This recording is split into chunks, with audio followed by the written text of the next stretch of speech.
Olá, meus amigos. Deus abençoe todos vocês. Que o Espírito Santo, o Espírito de Deus, o Espírito da paz venha trazer essa paz para dentro da sua vida, dentro de você, para a sua alma e através de você para as demais almas no seu convívio social e familiar. Eu gostaria de dividir com vocês um pensamento bíblico, que, aliás, foi um pensamento que Deus deu para Salomão. Salomão, você conhece bem, foi o homem mais rico na face da terra. Foi o homem mais sábio na face da terra. Foi o homem que não faltou absolutamente nada, nada na sua vida, nada. Tudo o que os seus olhos queriam, ele satisfazia. Não houve uma coisa sequer que os seus olhos vissem que ele não tivesse para si, não o consumisse, digamos assim. Então, você pode imaginar como Salomão era. Mesmo assim, com tudo o que ele tinha, com tudo, ainda assim, ele pecou contra Deus. Ele se revoltou contra Deus, digamos assim. E ele já, na sua velhice, quando se converteu, ele disse as seguintes palavras: tudo isto vi nos dias da minha vaidade. Quer dizer, apesar de ser o que era, o mais rico, o mais poderoso, não houve ninguém mais rico, não houve ninguém mais sábio, não houve ninguém que realizasse tudo o que seus olhos desejavam do que Salomão. Salomão era como Adão e Eva no paraíso. Tinham tudo. Não faltava nada. Não faltava absolutamente nada. Eles tinham do bom e do melhor, porque não havia o pecado. Mas depois que o pecado foi gerado, então veio a morte. Antes de haver pecado, o homem vivia digamos assim, em toda a sua glória aqui na terra. Não havia pobreza, miséria, injustiça, maldade, inveja, nada disso. Tudo era perfeito. Até os animais eram perfeitos. Faziam companhia a Adão e Eva. E não havia ferocidade, não havia maldade. Mas vai fazer o quê?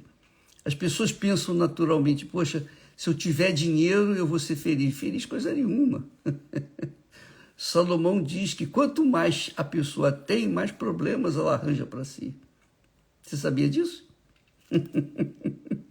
Na sua sabedoria, ele disse,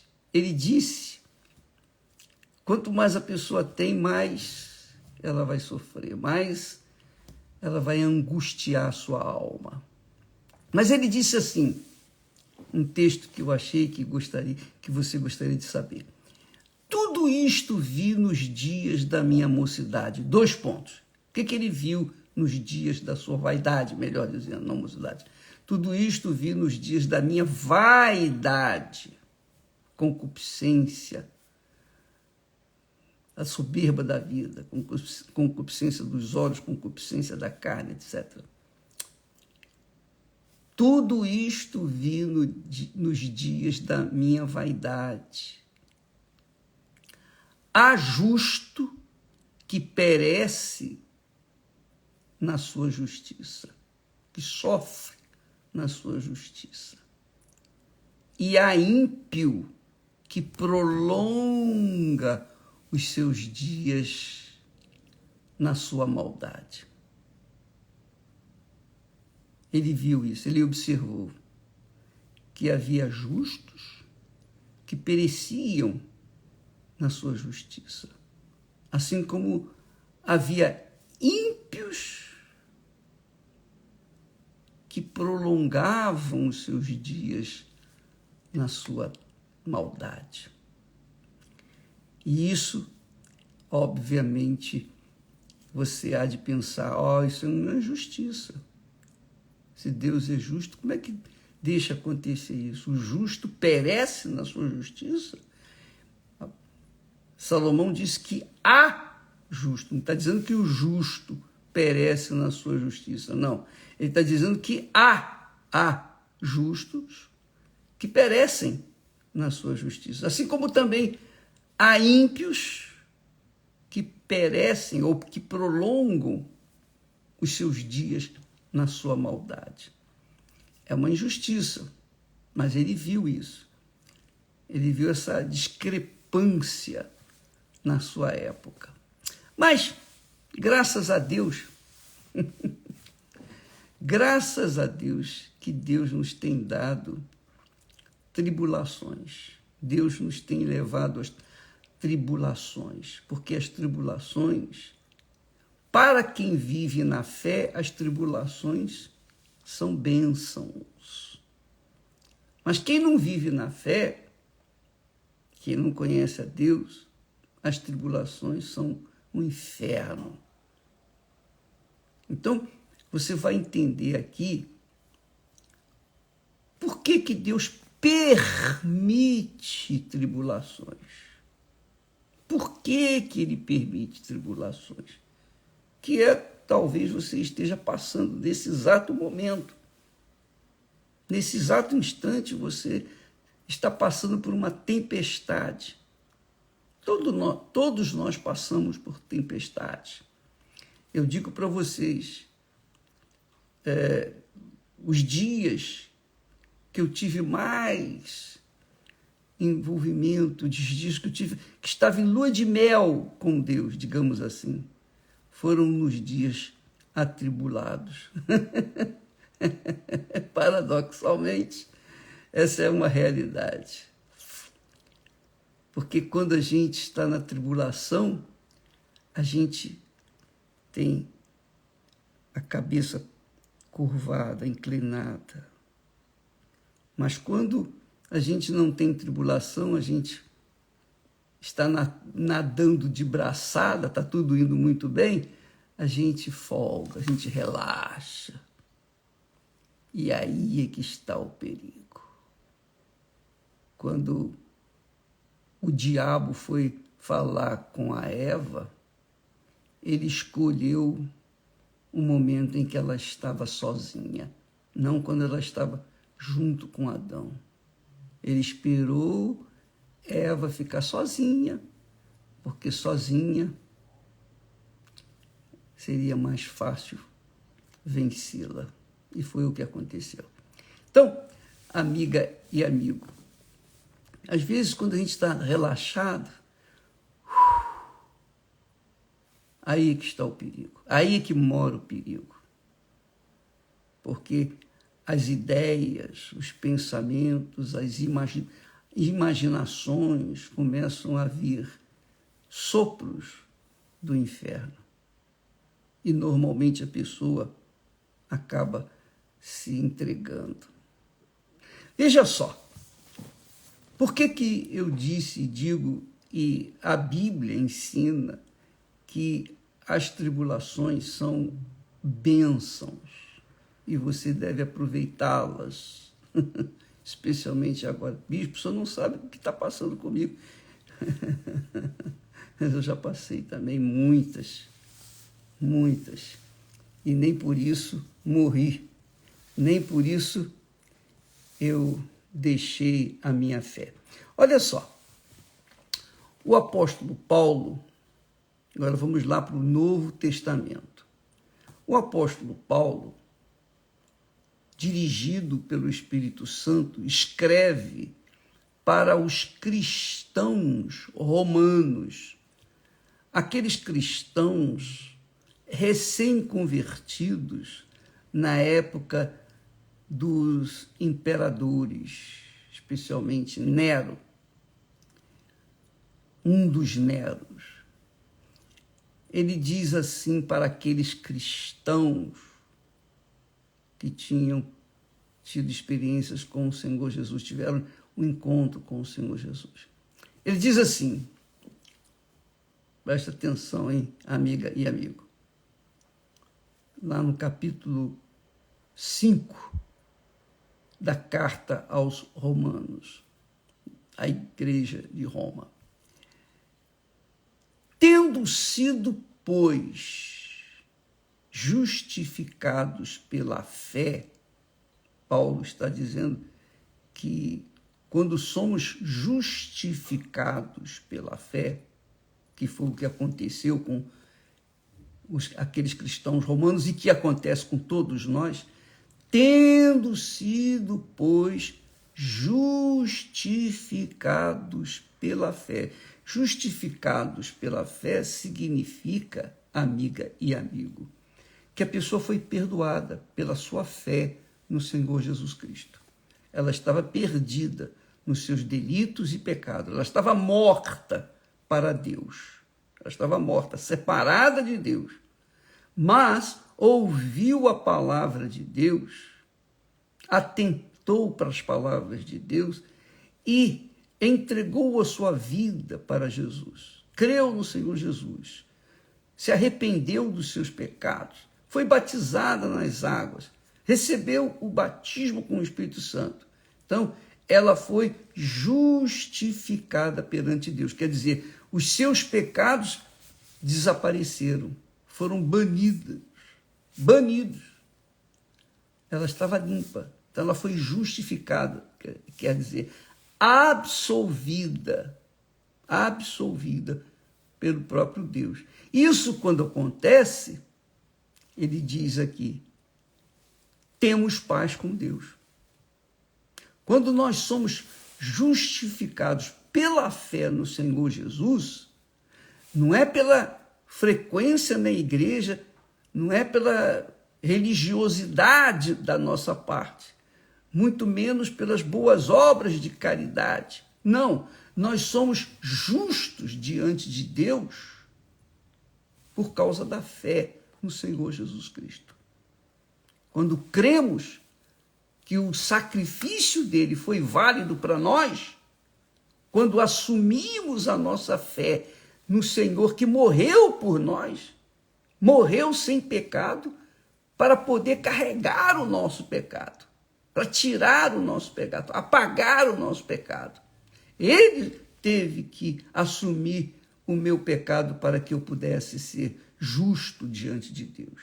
Porque ninguém é justo diante de Deus. Todo ser humano nasce na injustiça. Todos pecaram. Todos pecaram. A Bíblia fala que, como por um homem entrou o pecado no mundo, também por causa desse pecado entrou a morte, separação de Deus. Assim também, como a morte passou para todos os homens, por isso todos pecaram. Então todos precisam dessa fé no Senhor Jesus para terem os seus pecados perdoados, para serem justos diante de Deus. Deus é o juiz dos juízes, Senhor dos senhores. Para que você seja justa, justificada diante dele, alguém pagou o preço pelos seus pecados, foi Jesus. Se você crê nele, no Senhor Jesus, quando a pessoa crê no Senhor Jesus de verdade, com sinceridade, não meia boca, não é porque frequenta a igreja, não é porque foi batizada nas águas, que que teve os seus pecados justificados, não, mas porque morreu para o mundo, morreu para as concupiscências desse mundo, as concupiscências da carne, as concupiscências dos olhos, para subir para as vaidades da vida deste mundo. Então, quando a pessoa verdadeiramente assume uma crença, uma fé, um compromisso, uma aliança, um casamento com o Senhor Jesus, então ela é justificada. Então diz aqui, tendo sido, pois, justificados pela fé, não pelas boas obras, mas pela fé. Tendo sido, pois, justificados pela fé, temos paz com Deus. Temos paz com Deus por nosso Senhor Jesus Cristo. Então, a pessoa diz, eu sou cristã, eu sou da igreja A, B, C, eu pertenço à igreja, eu sou membro, eu sou obreira, eu sou obreiro, eu sou pastor, eu sou bispa, eu sou bispo, eu sou um membro ativo da minha igreja. Mas se você não tem paz, então você não foi justificada. Você ainda está em pecado.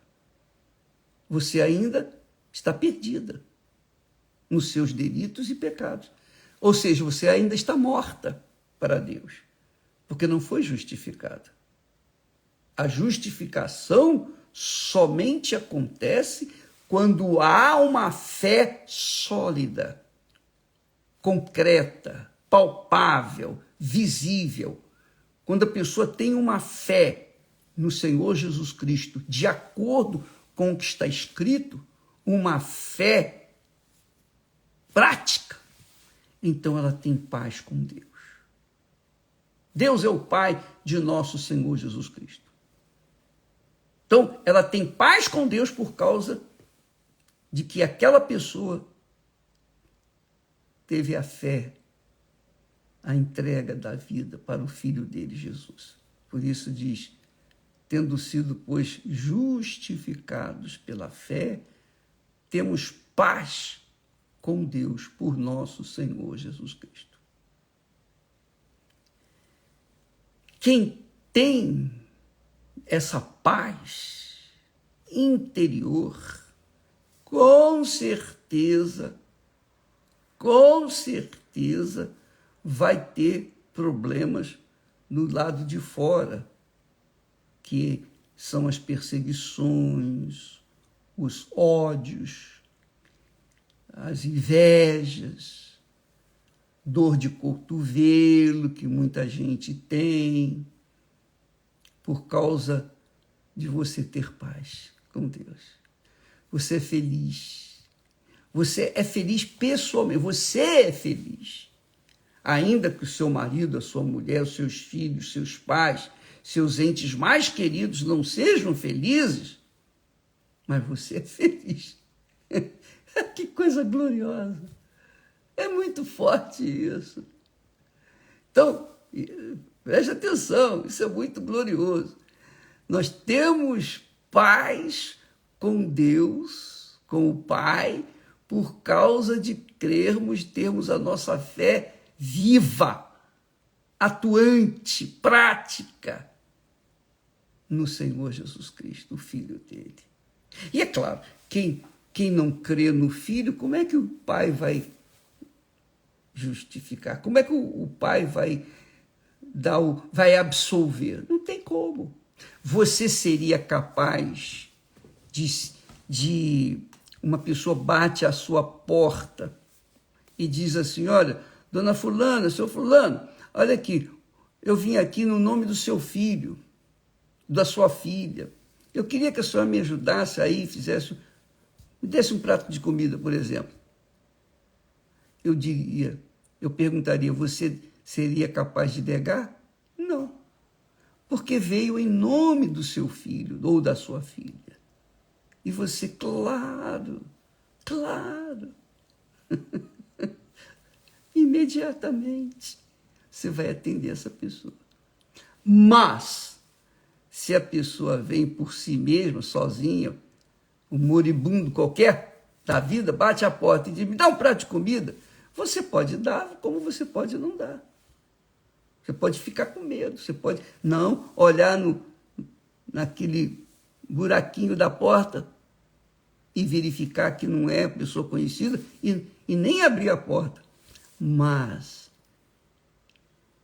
se você é uma pessoa de Deus, você com certeza vai entender se alguém bate a sua porta e diz, fulano, dona fulana, o seu ciclano, olha, eu vim aqui no nome do seu filho fulano, o Ricardo, a dona Maria, etc. Enfim, você imediatamente vai atender aquela pessoa, não é verdade?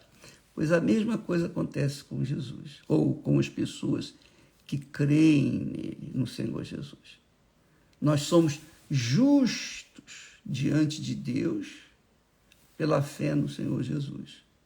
Você estando em Jesus, casando com Jesus, sendo um com o Senhor Jesus, então você vive na fé. E, consequentemente, você tem a paz de Deus dentro de você. Aí você vive muito bem dentro de si.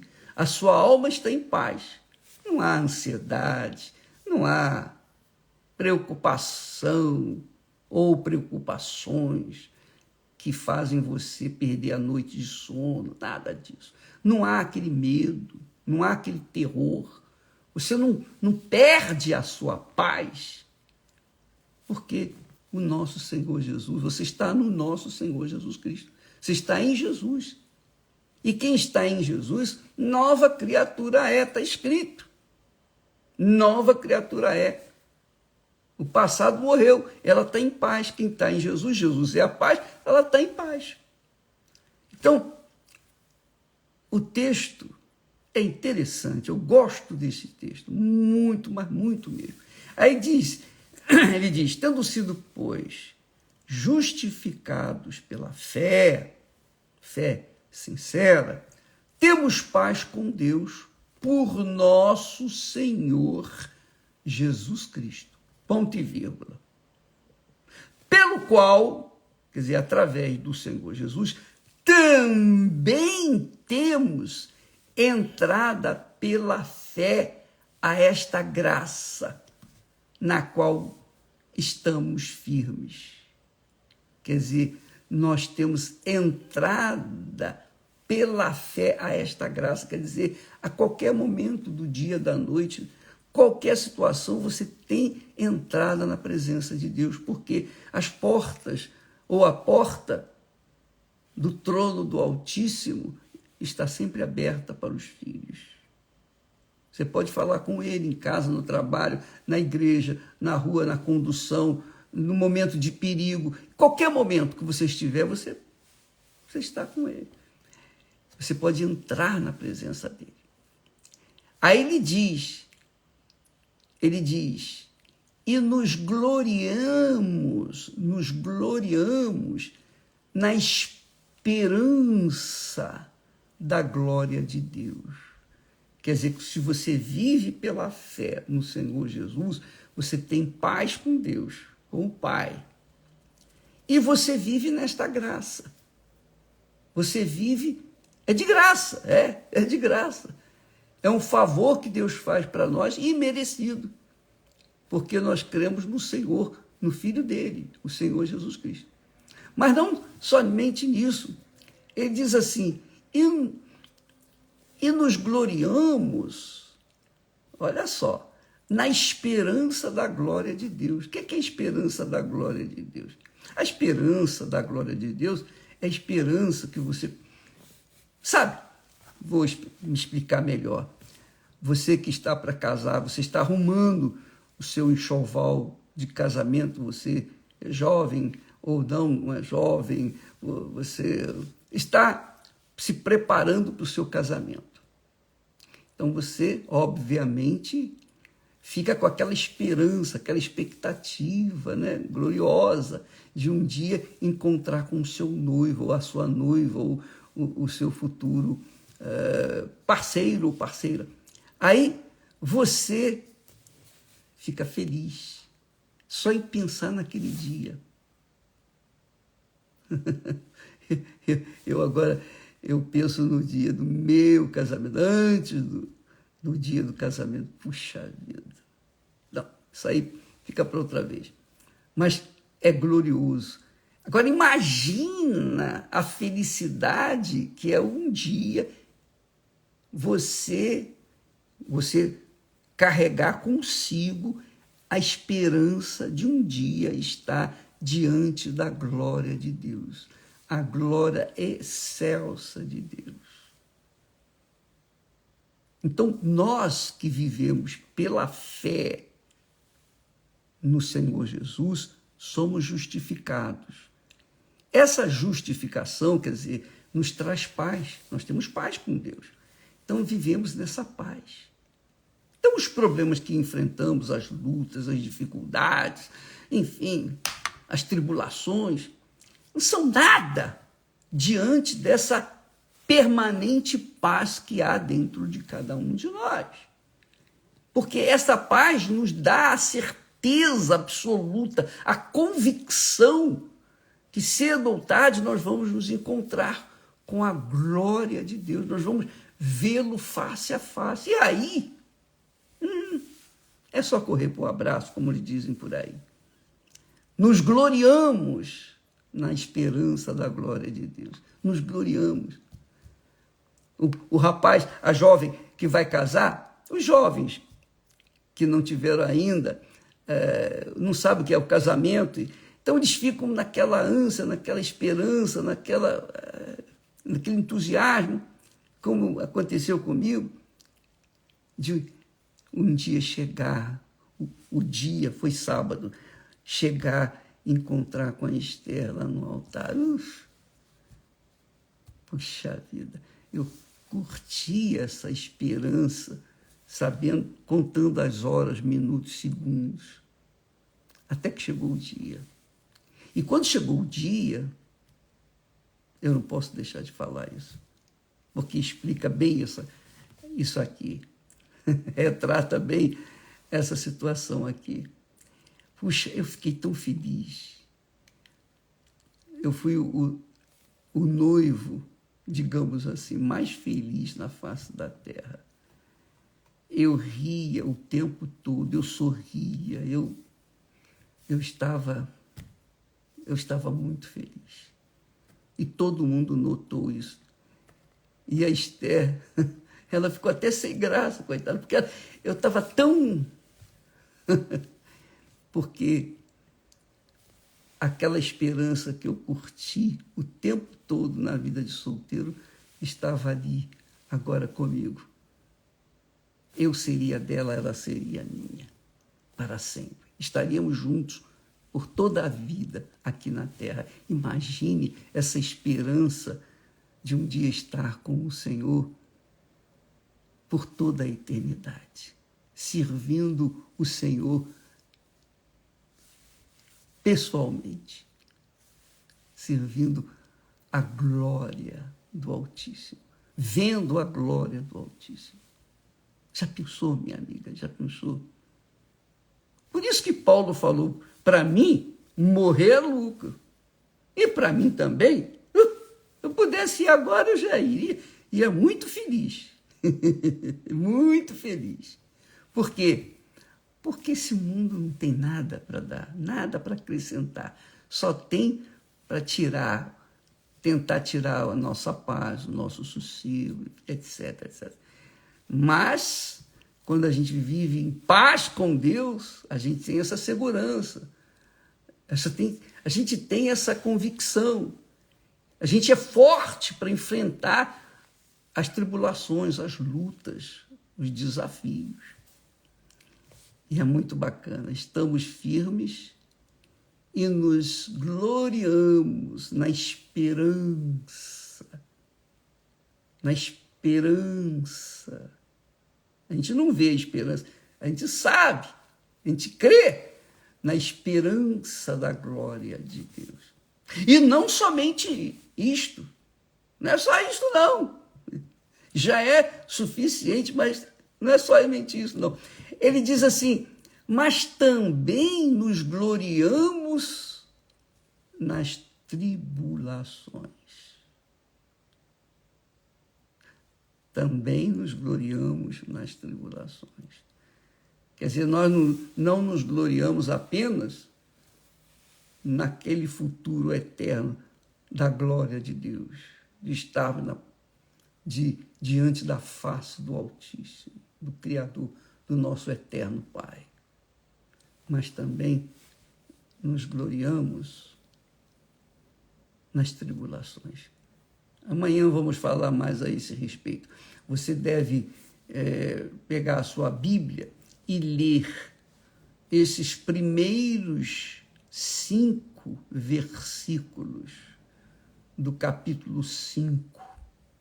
Então, Romanos, capítulo 5, versículo 1 até o 5. Leia com sossego. Não leia correndo, não. Não tente ler como se estivesse lendo um livro de romance ou de aventura e você quer saber logo o final. Não faça isso, não. A palavra de Deus, você tem que comê-la, saboreá-la, cada uma.